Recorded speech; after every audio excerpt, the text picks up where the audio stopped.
3. Going to recap where we are. So on Hoogland's side, 3 lands in play, all 3 colors. He has a Wall of Roots, that's a 0-4, and a Spellskite, that's a 0-4. On Tony's side, 4 lands, a Wall of Roots, that's a 0-4. 3 cards in hand for Hoogland.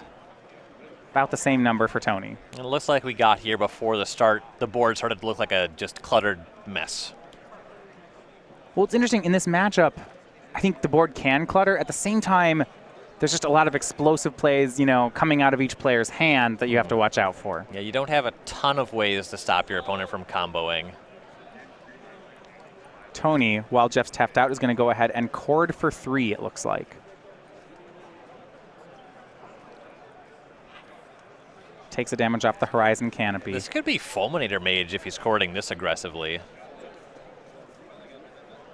That's really interesting.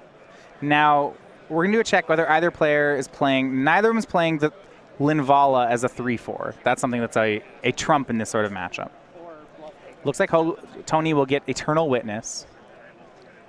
Has the option of buying back that Chord of Calling or getting back a Lightning Helix. Presumably, in the face of Spellskite, this is just going to be a rebot chord.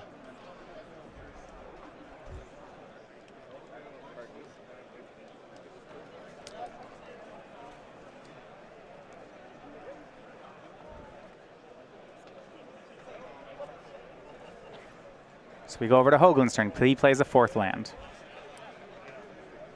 And plays an Eternal Witness of his own. This is going to get Lightning Helix for Hoogland. Now, he doesn't have the mana to cast Lightning Helix just now.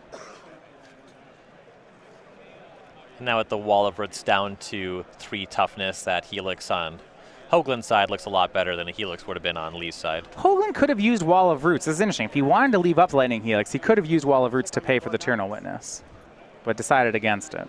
Yeah, conserving counters. Sure. On Tony's side, the card he rebought last turn was a copy of Path to Exile out of his graveyard. It's likely that Hoogland is wants that Helix in hand to deal with something more impactful, try to catch Kiki-Jiki, stop Tony from killing him in a turn or 2. Yeah, if he doesn't anticipate the need to Helix anything this turn, he may just want to save the counter for his Wall of Roots. Yeah, Tony has a good amount of mana here. You know, the Helix on Wall of Roots takes Tony off of 2 Chord of Calling mana, so it is significant, though it's not the battle that Jeff is committing to fighting. For Tony's side, it's going to be another Chord of Calling. This one smells like a Restoration Angel. Looks like indeed. Restoration Angel targeting Eternal Witness. And Jeff's going to Path to Exile that Eternal Witness. He was at the ready. And that'll help explain why he took down the Lightning Helix mana. A little bit of a bait and switch there. Trying to say, yeah, I forgot to leave up Lightning Helix. Maybe you should try to do something. Yeah, Jeff might have sold a little bit, looked at his mana after he got the Helix back. Dang it! I'm such a dummy. Yeah, those are plays there. Those gotcha plays that can reward you so well.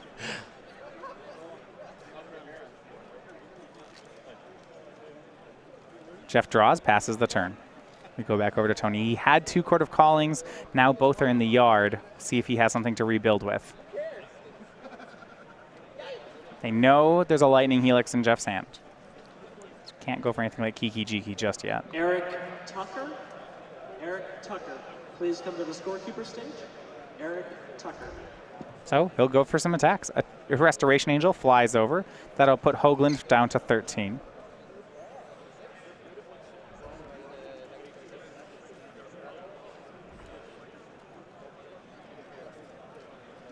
Tony will put his Wall of Roots down to 1 to draw a card. 4th counter on it. Uses Horizon Canopy to get that extra card.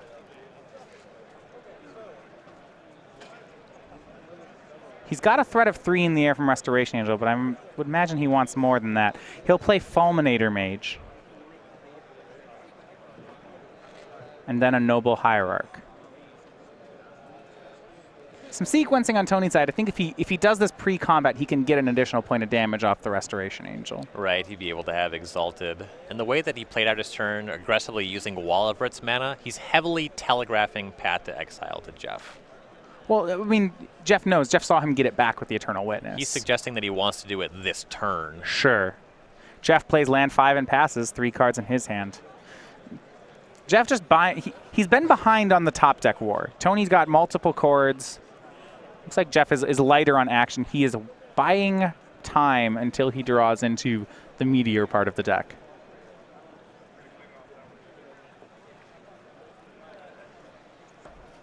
There's still going to be a little bit of time when both players can stare each other a little bit, do a little bit of setup. The Restoration Angel won't be lethal for a little bit yet.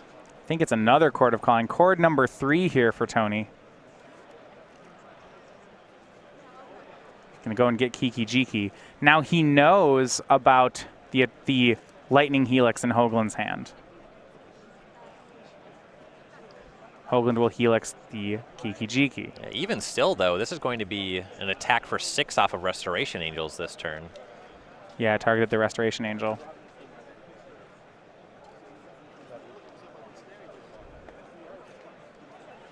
Now there's another line, so Jeff will take the damage here. If Tony chords for Kiki Jiki and then just doesn't tap it, he can effectively freeze out Jeff's mana.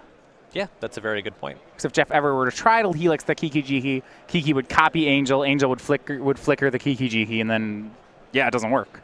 Yeah, could be setting up for something like Eternal Witness to get the Kiki back. Maybe he's not that concerned about choking Jeff's mana. Hoogland down to 12 here. 10. Life totals are correct now.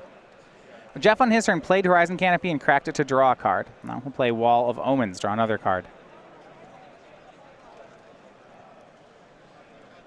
Pass his turn down to 6. Here's Restoration Angel from Tony. It's 6 more power in the air, and that's going to be game and the match for Tony Lee, winning in 3 over Jeff Hoogland in the Kiki Chord Mirror. Turns out that flying is still a just super good mechanic. Restoration Angel also still a super messed up Magic card. Yeah, it was, in a lot of ways, Tony drew a lot more action there.